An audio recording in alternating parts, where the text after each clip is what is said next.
સાગબારાના જે વિસ્તારો છે ખોપી નાલ આ તમામ વિસ્તારોમાં હાલ જે ખેડૂતોનો મુદ્દો ચાલી રહ્યો છે, ખાસ કરીને ખેડાણ કરવાના મુદ્દે બબાલ ચાલી રહી છે અને આ તમામ ચર્ચાઓની વચ્ચે તમે દ્રશ્યો પણ જોયા કે જ્યાં આદિવાસી સમાજના જે આ ખેડૂતો છે પોતાની લડાઈ લડી રહ્યા છે, પરંતુ બીજી બાજુ પોલીસનો પણ ચુસ્ત બંદોબસ્ત ગોઠવી દેવામાં આવ્યો છે અને હવે આ આખી બાબતને લઈને મનસુખ વસાવા જે ધરણા પર બેઠા છે તેમના દ્વારા શું કહેવામાં આવી રહ્યું છે, ખેડૂતો શું કહી રહ્યા છે, એની વિગતે ચર્ચા કરીશું। નમસ્કાર, હું છું ઉજ્જવલ અને આપ જોઈ રહ્યા છો નિર્ભય ન્યૂઝ।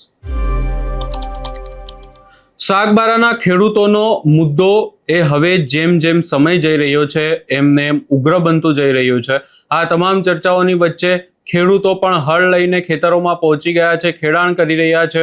બીજી તરફ વન વિભાગના અધિકારીઓ પણ ખેડૂતોના ખેતરોમાં છે, મનસુખ વસાવા પણ ધરણા પર બેઠા છે અને આ તમામ ચર્ચાઓની વચ્ચે જે દ્રશ્યો સામે આવ્યા કે જ્યાં અધિકારીઓ ખેડૂતોના ખેતરમાં પહોંચી ગયા, એની સાથે સાથે ખેડૂતો શું કહી રહ્યા છે અને મનસુખ વસાવા શું કહી રહ્યા છે એ પણ સાંભળી લઈએ। જે આદિવાસી જે બિરસા મુંડા અમુક ખોપી વિસ્તારોમાં આકાલ્યા ધરના પોઠા જે અમુક બાપ દાદા હતી જે જમીન હતી જળ જંગલ જમીન બચાવલી હતી અમુક આખા યુવા સાથી માતા બહેન અમુક વડીલ હોય તે બધા જે અમુક જંગલું જમીન ખેડાણ કરવા જઈ રહ્યા જે કે અમુક વિસ્તારો લોકો ખેડાણ કી હતી પોતા જીવન નિર્વાહ કરવા જઈ રહ્યા તે જ રીતિ રિવાજ અનુસાર અમુક બી આમાં ખેતી કી હતી આમાં જીવન નિર્વાહ કરવા જઈ રહ્યા તો જો ફોરેસ્ટ વિભાગ હોય એ અમને કંઈક ને કંઈક રીતે અટકાયત કી રહી હા केडा आधारे की रही हो तो जाहिर ना हुए तो पेनामने हैं जमीन केरा देता ना हो तो हकालिया हूँ 200 થી 250 महा टार्गेट लीन बोठला अति संख्या में जनसंख्या ली है और हकालिया हूँ यही रांधी खाऊली कहती कहीं रेवली बठ व्यवस्था ना है सता भी हम पूर्ति ताकी ना थी आम प्रमाणे हम यही बोठा धरना पर जे भी भाई जे आदिवासी समाजू हित इच्छित हा અને આદિવાસી સમાજ વાખરી જે વ્યક્તિ ઉડરી આગલા જે નિગીરી હતી વ્યક્તિ આવા માગતા કરી તે આ વિડીયામાં આમ આખી રહ્યા કા જે બી સમર્થનો તાલુકા જિલ્લા કા હરેક વિસ્તારો વ્યક્તિ આદિવાસી તરીકે અમને અહીં જોતા બી ધરના પોટલા હે ભાઈ બંધુ હું જે ખેડૂત ભાઈ હે ત્યાં સમર્થનો में આવે એન્ડી નમ્ર ભરી રજા ये वीडियो मार्फते हम हूँ मेसेज आपी रहा हाँ समर्थन जे भी भाई आवा मागे ते तीनों पहला यहीं समर्थन आवे जे अमुक प्रतिनिधि है ते बठा अहीं आवी रहा हाँ ते 3 वागे आवी रहा हाँ आपू 3 वागे खोपी जो वाइटी टेम्बरी आखता आपू वड़ी ले ते वाइटी टेम्बरी जगह पर आवे एंडी नंबर पर આજે તમારે ધરના પર બેસવું પડ્યું, શું મત? જો આપ સૌ જાણો છો તે પ્રકારે આ નર્મદા જિલ્લાના આ સાગબારાના ખેડૂતો 14 થી 15 ગામના જે ખેડૂતો એ 20 વર્ષથી આ જંગલ ખાતાની જમીન ખેડતા આવ્યા છે અને એ 20 વર્ષથી ખેડે છે એમના પાસે અનેક રીતના પુરાવા છે, ટ્રાઇબલ સપ્લાયમાં પણ કેટલાક પત્રો પડેલા છે અને બીજું આ જે ખેડાણ જે કરે છે એનાથી પણ આપણને સ્પષ્ટ ખ્યાલ આવે કે 20 વર્ષથી ખેડાણ કરે છે, પરંતુ છેલ્લા 2 વર્ષથી જંગલ ખાતાએ ખોટા ખોટા બહાના કાઢી અને આમને જંગલ જમીન ખેડતા રોક્યા છે।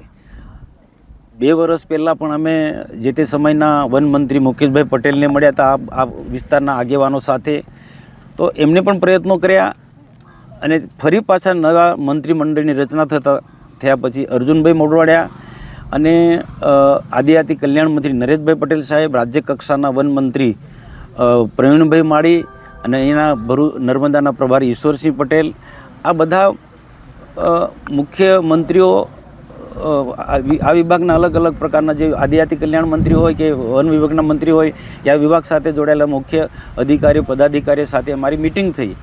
અમારી સાથે આ વિસ્તારના ખેડૂતો પણ હતા, અમે ઘણા બધા અમે પુરાવો પણ આપ્યા કે ભાઈ આ સાગબારાના ખેડૂતો 20 વર્ષથી જંગલની જમીન ખેડે છે અને ખોટા બહાના હેઠળ એમને રોક્યા છે, જ્યારે સામે ઉમરપાડા તાલુકાના લોકોને ઉપર રહીને જંગલ ખાતો એ જમીન ખેડાવી હતી, એ જંગલની જમીન છે આ જંગલની જમીન અને જંગલ ખાતો આદિવાસીઓમાં 2 ભાગલા પાડવાના પ્રયત્ન કરી રહ્યા છે અને એમાં સફળ રહ્યા છે।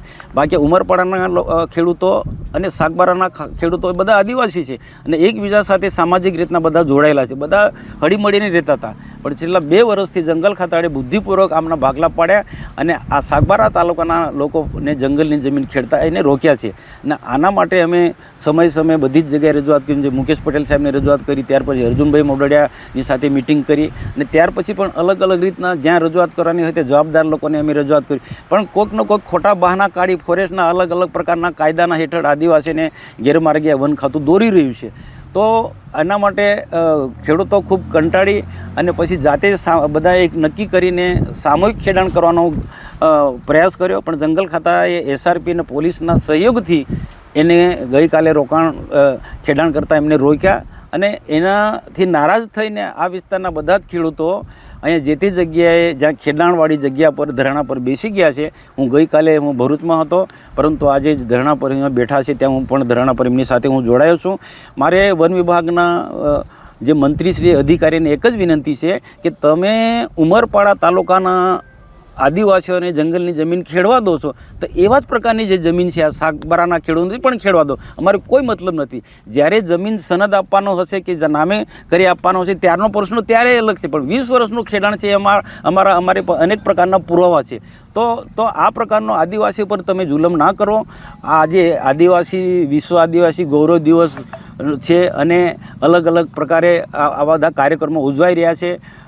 મારે તથા નાંદોદના ધારાસભ્ય ડૉક્ટર દર્શનાબેન દેશમુખે પછી અમારા બધા જ આગેવાને આ આદિવાસી વિશ્વ દિવસમાં અલગ અલગ કાર્યક્રમમાં જવાનું હતું, પણ તે બધા જ કાર્યક્રમો અમે ડ્રોપ કરીને અમારા માટે અમે પ્રાયોરિટી આપી છે કે આ 14 ગામના આદિવાસીઓનો આખી જીવન નિર્વાહ સાથે જોડાયેલો પ્રશ્ન છે અને 20 વર્ષનો એમનો અધિકાર છીનવાઈ જાય છે અને એ લોકો ધરણા પર બેઠા છે. ત્યારે અમે એ બધા જ કાર્યક્રમો ડ્રોપ કરીને આજે એમના સમર્થનમાં અહીંયા બેઠા છે, ધરણા પર બેઠા છે. અને આ સાથે જોડાયેલા બધા જ લોકોને કહીએ છીએ કે માનવતાની દ્રષ્ટિએ આ ગરીબ માણસો છે, આ જમીન એમને છીનવાઈ જશે તો એમને જીવન કઈ રીતના જીવવું એ મોટો પ્રશ્ન છે. તો સમજો જરા. અને આમને આને કંઈ અમારે કોઈ બીજું કોઈ સ્વરૂપ આપવું નથી. અમે આદિવાસીને કોઈ ઉશ્કેરતા પણ નથી, પણ આદિવાસીનો હક અને અધિકારની વાત છે. તો એના માટે અમે આ લોકો સાથે આદિવાસીઓ સાથે છે ને આદિવાસી એ બધા અમારા સમાજના જ છે. તો આ એમને ન્યાય મળે એના માટે અમે પણ ધરણા પણ જોડાયા છે. અને હું માનું છું ત્યાં કે માનવતાની દ્રષ્ટિએ વનમંત્રી અર્જુનભાઈ હોય કે માનનીય મુખ્યમંત્રી સાહેબ હોય કે બીજા આ સાથે જોડાયેલા અને ઉમરપાડાના લોકોને અપીલ કરું છું હાથ જોડીને કે ભાઈ આ જંગલની જમીન જે છે સાગબારાના લોકો પાસેથી ઝૂંટવી લઈ તો એ પાછા ઉમરપાડાને તો મળવાની જ નથી, આદિવાસીને તો કોઈને મળવાની જ નથી. જંગલ ખાતું એને પ્લાન્ટેશન કરવાનું છે અને 2 વર્ષ પછી ઉમરપાડાનો વારો આવશે આવો. તો આદિવાસીઓને ડરાવી ધમકાવીને પટાવી ફોસલીને આદિવાસીઓમાં ભાગલા પડાવી અને જંગલની જમીન હડપ કરવા માંગે છે ફોરેસ્ટ વિભાગ. એની સાથે અમને સખત નારાજગી છે. સાહેબ, છેલ્લા 25 દિવસથી આ મુદ્દો ચાલી રહ્યો છે. અનેક વાર તમે રજૂઆતો કરી સરકારમાં. તમારી સરકાર છે, ભાજપની સરકાર, ભાજપના નેતાઓ નથી માનતા, શું કે? જો 25 દિવસનો પ્રશ્ન નથી, છેલ્લા 2 વર્ષથી અમે રજૂઆત કરી છે. અગાઉ મુકેશ પટેલ વનમંત્રી હતા ત્યારે પણ આ ખેડૂતો સાથે એના આ વિસ્તારના આગેવાનો સાથે અમે રજૂઆત કરી છે અને સતત પ્રયત્નો અમે ખેડૂતોની સાથે છે. અને ત્યાર પછી મંત્રીમંડળ બન્યા પછી નવા મંત્રી અર્જુનભાઈ મોડોડિયાની આખી ટીમ સાથે પ્રવીણભાઈ માળિયા બધા સાથે બેઠા છે.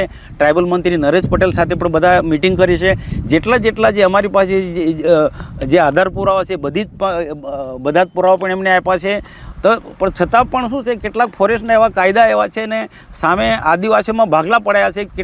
કેટલાક ઉમરપાડાના કેટલાક વિજ્ઞાન સંતોષી માણસોને એક હાથો બનાવીને આ પ્રશ્ન ઉકેલવા માટે રોડા નાખી રહ્યા છે.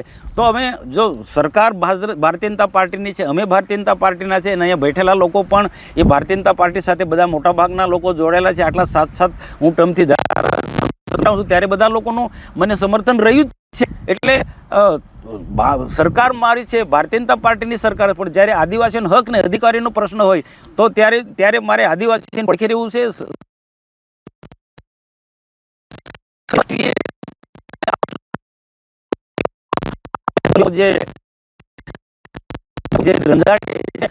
તમે જો આ ધરાણા પર બેઠા મંડપ પણ નહોતા બાંધવા દેતા અને છતાં મારી હાજરીમાં આવ્યા પછી આ મંડપ બનાવ્યો. તો આ પ્રકારનો જુલમ તો ના હોવો જોઈએ. અમે ન્યાયની વાત કરીએ છીએ, આદિવાસીના હક ને અધિકારની વાત કરીએ છીએ. બીજી બધી જગ્યાએ જંગલની જમીન જે ખેડતા હતા એટલે કેટલાક લોકોને અધિકારપત્ર મળી ગયા, કેટલાક પેન્ડિંગ દાવા છે. તો આ પેન્ડિંગ દાવાની સાથે આને જોડવું જોઈએ. અને એ ઉપરાંત બીજા પણ ઘણી બધી જગ્યાએ એની સાથે મને કોઈ નારાજગી, કેટલીક જગ્યાએ નવા પણ ખેડાણ ત્યાં વન વિભાગ ત્યાં રોકતું નથી.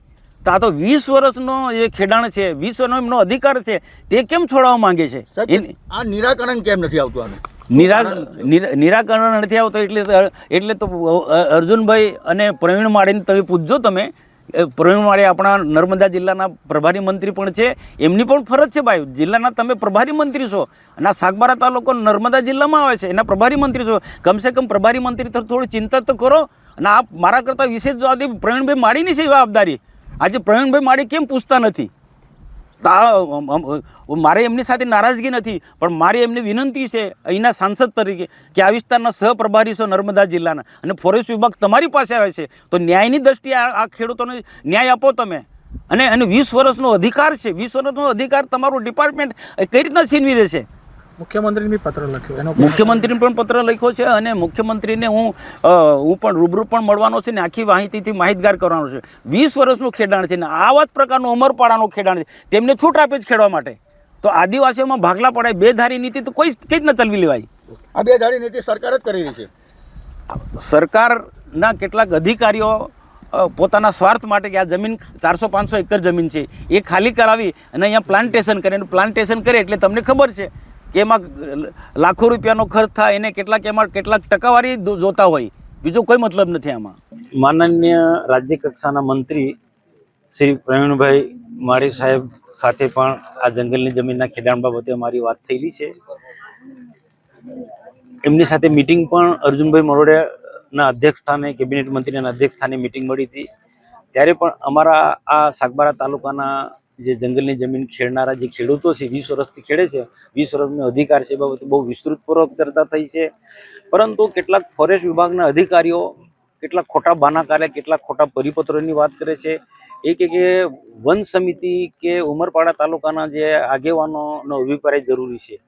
તો માન લો કે કોઈક ને કોઈક કારણ છે બે તાલુકાના વચ્ચે કોઈક સંબંધ સારા ના હોય, તો એના કારણે પેલા લોકો ઉમરપાડાના તાલુકાના લોકો અભિપ્રાય સાગબારા માટે નહીં આપી શકે. તો એનો મતલબ એવો થોડો કે સાગબારાના લોકો સાથે અન્યાય કરો. આ 20 વર્ષથી સાગબારા તાલુકાના લોકો આ જંગલની જમીન ખેડે છે, અને એના પાસે ઘણા બધી ખેડાણની રીતના પણ એ ચકાસવું હોય તો એ વન વિભાગના લોકો કે નિષ્ણાંત લોકોની ટીમ લાવીને ચકાસી શકે છે, અને બીજા આસપાસના બીજા પણ લોકોનો અભિપ્રાય લે છે, અને કેટલાક પરિપત્રોની જગ્યાએ કેટલીક અરજીઓ કરી છે એ પણ એક પુરાવા તરીકે એમને ગણવું જોઈએ. પણ આ તો એક ખોટું બહાનું છે કે ઉમરપાડા તાલુકાના વન સમિતિના લોકોનો અભિપ્રાયની જરૂર છે કે એના દાખલાની જરૂર છે. ખોટું બહાનું છે. આ ગુજરાતની અંદર, આખા ગુજરાતની અંદર ઘણી બધી જગ્યાએ ખેડાણ ચાલુ છે, ત્યાં આ બધી જગ્યાએ આ પ્રકારના અભિપ્રાય માંગતા નથી. અને ભૂતકાળમાં પણ ઘણી જગ્યાએ જે વન અધિકાર મળ્યા છે તે પણ અમને જોયું છે. ક્યાંક વન અધિકારની જે સમિતિ છે ગ્રામ્ય કક્ષાની, એ ના અભિપ્રાય આપે તો બીજા પણ ઘણા રસ્તા થઈ શકે છે. પણ મારે પ્રવીણભાઈ માળીને પણ એટલું મારે કહેવાનું છે કે પ્રવીણભાઈ માળી સાહેબ, તમે રાજ્ય કક્ષાના વન મંત્રી છો, તમે બહુ અનુભવી માણસ છો, સારું નોલેજ ધરાવો છો વન બાબતનું. તો તમને એક જ મારી વિનંતી છે, નર્મદા જિલ્લાના તમે સહપ્રભારી મંત્રી પણ છો, તો અધિકારીની વાતમાં તમે ના આવો. તમે આ વિસ્તારના આદિવાસીઓને જે હિતની વાત છે એને ધ્યાનમાં તમે લાવો. અને ત્યાં ગાંધીનગરમાં આ વન અધિકારીઓ કે IFS અધિકારી મિટિંગ નહીં કરો. તમે નર્મદા જિલ્લાના સહપ્રભારી મંત્રી છો, તો તમે સ્થળ પર આવો. આજે જે ખેડાણવાળી જે જમીન છે એ ત્યાં સ્થળ પર આવો તો તમને ખ્યાલ આવશે. ભૌગોલિક દ્રષ્ટિએ ત્યાં બેઠા બેઠા જે સેટેલાઇટના નકશાના આધારે નિર્ણય ના લઈ શકાય. સાચી માહિતી તમને ના મળે. સાચી માહિતી પ્રવીણભાઈ માળી સાહેબ, તમે અહીંયા આવશો, અહીંયા જ્યાં સાગબારાના ખેડૂતો જંગલની ખેડાણ કરે છે એ, અને સામે જ રોડના સામે જ ઉમરપાડા તાલુકાના ખેડાણ કરે છે ખેડૂતો, એ સ્થિતિ તમે અહીંયા સ્થળ પર આવશો તો તમને ખ્યાલ આવશે, તો તમે સાચો ન્યાય કરી શકશો. એટલે મારે આપને વિનંતી છે કે તમે સહપ્રભારી મંત્રી છો, તમે 15મી ઓગસ્ટ અથવા તમને અનુકૂળતા હોય તમે તો કાલે બી આવી શકો. તમે ખરેખર આદિવાસીની તમને લાગણી હોય, આ ગરીબ આદિવાસીઓ 20 વર્ષથી આ જંગલની જમીન ખેડીને પોતાનું જીવન નિર્વાહ કરી શકે, કુટુંબ પરિવારનું ભરણ પોષણ કરી શકે છે, એની એક વન મંત્રી તરીકે માનવતાની દ્રષ્ટિએ તમે આ આદિવાસી ખેડૂતોના કે આદિવાસી પરિવારોના મદદમાં તમે આવો અને ન્યાય કરો. તો એકલી અધિકારી IFS અધિકારીઓ કે DFO કે ગાંધીનગરમાં બેઠેલા IFS અધિકારીની એકલી વાત ન માનો. અમારા જેવા ચૂંટાયેલા સંસદ સભ્યની પણ વાત માનો. અમે પણ લોકપ્રતિનિધિ છે. તમે જેવા લોકપ્રતિનિધિ છો એ રીતના હું પણ લોક પ્રતિનિધિ છું અને એને 7 ટર્મથી આ લોકો મારા મત વિસ્તારના છે, મને સહયોગ કરતા આવે છે. તો મારી ફરજ છે કે એમના દુઃખના પ્રસંગે મારે એમને સહકાર આપવો જોઈએ. તો મારે એક જ વિનંતી છે કે અધિકારીની એકલી વાત ન માનો, તમે પ્રત્યક્ષ મુલાકાત માટે અહીંયા આવો, સ્થળ પર હું તમારી સાથે રહીશ, તો આમાં આદિવાસીને ન્યાય મળશે.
આ આખી બાબતે ખેડૂતો કહી રહ્યા છે કે અમને ખેડાણ કરવા દો.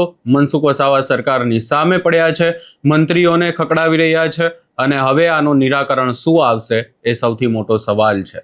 આ સમગ્ર બાબતે તમારો શું અભિપ્રાય છે એ અમને કમેન્ટ કરી જરૂર જણાવશો ને અમારી ચેનલ નિર્ભય ન્યૂઝને લાઇક, શેર, સબસ્ક્રાઇબ કરવાનું ભૂલશો નહીં.